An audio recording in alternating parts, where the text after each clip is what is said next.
मायका से पहले ससुराल। एक अनोखी कहानी।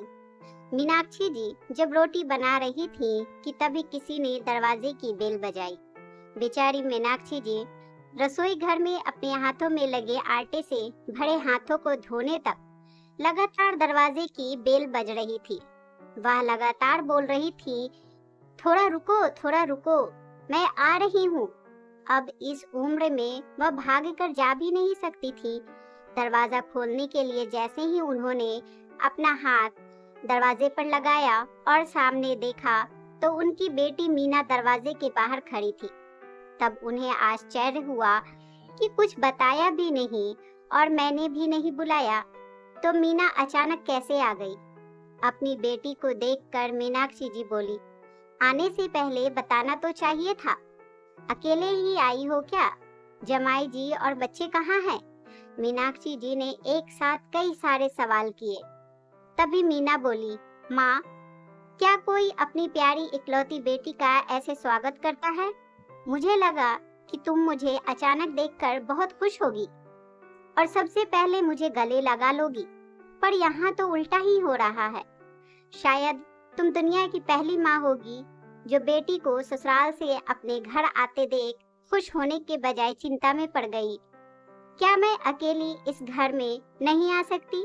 क्या हमेशा दामाद और बच्चों के साथ ही आना जरूरी है? यह कहकर मीना घर के अंदर आ गई और अपना सामान रखकर बोली, भाभी कहाँ पर हैं? भाभी जल्दी चाय नाश्ता लेकर आओ, आपकी ननद आई है। बहू घर पर नहीं है, अपने मायके गई है। माँ ने कहा, अच्छा इसलिए तुम घर संभाल रही हो और खाना बना रही हो। माँ, तुम्हारी बहू के तो बड़े ठाठ हैं। बहू मौज से घूम रही है और सास घर संभाल रही है। देखो ना, आपने बहू के आने से पहले ही खाना बनाकर रखा है। उसे घर आकर कुछ भी काम करने की जरूरत ही नहीं पड़ेगी। बड़े नसीब लेकर आई है आपकी बहू। और एक मैं हूँ जिसे उसकी सास कभी एक गिलास पानी भी नहीं पूछती। मीना ने ताना मारते हुए कहा, बेटा, प्यार और इज्जत ऐसी चीज है जो हम पहले किसी को देते हैं, फिर उससे उम्मीद रखते हैं कि वह भी हमें वापस दे। माँ ने मीना को समझाते हुए कहा, हर एक लड़की को अपने ससुराल में जगह बनानी पड़ती है। वहाँ कुछ भी आसानी से नहीं मिलता। तुम अपनी सास से एक गिलास पानी की उम्मीद करती हो। तुम तो उनकी बहू हो। तुम बहू हो, फिर भी तुमने कभी उन्हें एक गिलास पानी दिया है क्या? तुम शादी के बाद ससुराल में रही ही कितनी दिन हो। जब तुम्हारे मन में आया तब अपने बैग भरे और सीधा मायके आ जाती हो। मायका और ससुराल एक ही शहर में है, इसका मतलब ऐसा नहीं होता है कि तुम जब चाहो तब मायके आ जाओ और चाहो उतने दिन रहकर वापस ससुराल चली जाओ। मायके में भी बेटी को मान सम्मान तभी मिलता है जब बेटी ससुराल का मान सम्मान रखकर मायके में कुछ दिनों के लिए आती है, तभी उसे मान सम्मान मिलता है। ऐसा हर रोज बिन बुलाए कोई कारण ना होते हुए भी कोई बेटी मायके आती होगी तो उसको साधारण पूछताछ भी कोई करता नहीं। और तुम मेरी बहू को बोलती हो ना, तुम तो मेरी बहू की बराबरी ही मत करो। वह कभी भी बुलाए बिना अपने मायके नहीं जाती है और गई भी तो वहाँ की कोई भी बात में वह कुछ नहीं बोलती। वह जब घर में रहती है तब वह मुझे घर के कोई भी काम को हाथ लगाने नहीं देती। मैं अपनी इच्छा से घर के काम कर रही हूँ। वह मुझे काम करने को नहीं कह गई। अपनी बेटी को माँ के सिवाय अच्छा कौन समझ सकता था। मुझे तुम्हारा स्वभाव अच्छी तरह पता है। तुम्हारे ससुराल में सब लोग अच्छे हैं, तुम ही उनके साथ मिलजुल कर रहना नहीं चाहती। ससुराल तो ससुराल होता है और मायका तो मायका होता है। मायके में घर का काम अपनी मर्जी से होता है। ससुराल में सबसे पहले सबका दिल जीतना पड़ता है, सबको अपना बनाना पड़ता है। उसके लिए छोटों से लेकर बड़ों तक सबको प्यार करना पड़ता है। सबकी पसंद नापसंद का ध्यान रखना पड़ता है। सबसे प्यार से बोलकर सबको उनके घर के कामों में मदद करनी पड़ती है। तभी सब लोग घर में आई नई बहू को स्वीकार करते हैं, उसे अपना मानते हैं। तुम जिम्मेदारी लेने के लिए तैयार ही नहीं हो, इसलिए रोज रोज मायके चली आती हो, यहाँ आकर भी वही करती हो। अभी की बात देख लो, घर में कदम भी नहीं रखा, उतने में भाभी को ऑर्डर देना शुरू कर दिया। भाभी, मुझे चाय नाश्ता लेकर आओ।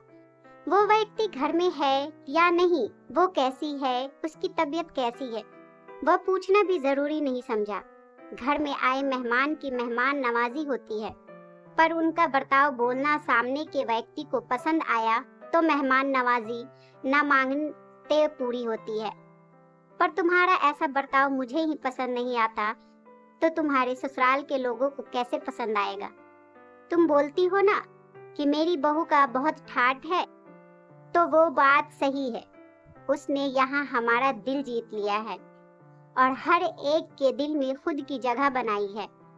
वो रोज रोज तुम्हारे जैसी ससुराल के लोगों के साथ झगड़ा करके मायके नहीं जाती। इस वजह से ससुराल और मायका दोनों जगह उसकी इज्जत होती है। जब तक उसे अपने मायके से बुलावा नहीं आता तब तक वह जाती नहीं। आज माँ ने ही अपनी बेटी को उसके बर्ताव के दोष दिखाए, क्योंकि उसे लगता था कि अपनी बेटी को अभी नहीं समझाया तो वह उसे कभी नहीं समझेगी। तब तक बहू भी घर आ गई।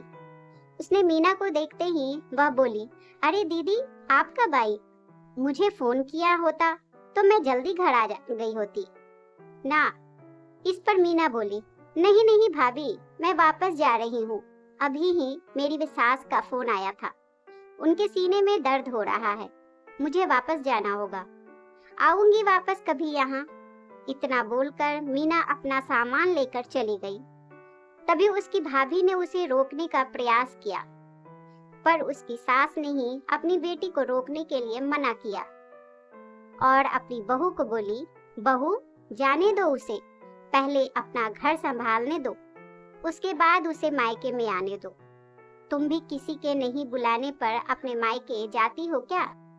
तभी बहू भी समझ गई कि सास ने उनकी बेटी को जीवन का पाठ पढ़ाया है। काफी महीने हो गए मीना का फोन भी नहीं आया था। वह खुद भी मायके नहीं आई, इसलिए उसकी माँ ने उसे फोन किया। शुरुआत में किसी ने भी फोन नहीं उठाया, फिर थोड़ी देर बाद फोन किया तो फोन उठाया, लेकिन मीना ने नहीं, उसकी सास ने उठाया। तभी उन्होंने उनकी तबीयत का पूछा, फिर दोनों की बातें शुरू हुई। तभी बातचीत में ही मीना की सास ने उसकी माँ को धन्यवाद किया। तब अचानक उनके ऐसा बोलने पर उनको कुछ समझ नहीं आया, इसलिए मीनाक्षी जी ने वापस पूछा, आप और किसकी बात कर रही हैं? क्या मीना की सास बोली, नहीं, तो फिर आप धन्यवाद किसको बोल रही थी? मीनाक्षी जी ने पूछा, आपकी बेटी मीना बहुत समझदारी से बर्ताव कर रही है, सभी को अपना बनाने की कोशिश कर रही है, सभी की मनपसंद का खाना बनाकर खिलाती है, घर में बहुत खुशी का माहौल बना रहता है, कोई भी झगड़ा नहीं, जैसे स्वर्ग ही बन गया हो मेरा घर। इसलिए मैं आपको धन्यवाद बोल रही हूँ। आपकी बेटी के अच्छे बर्ताव से यह दिन हमें देखने मिला, हम बहुत धन्य हो गए। पहले हमें उसकी तरफ से कोई भी उम्मीद नहीं थी, पर आपने उसे समझाकर भेजा और उसके स्वभाव में बदलाव आया। आज उसी मीना को मायके जाना तो दूर की बात है, फोन पर बात करने के लिए भी उसके पास वक्त नहीं है।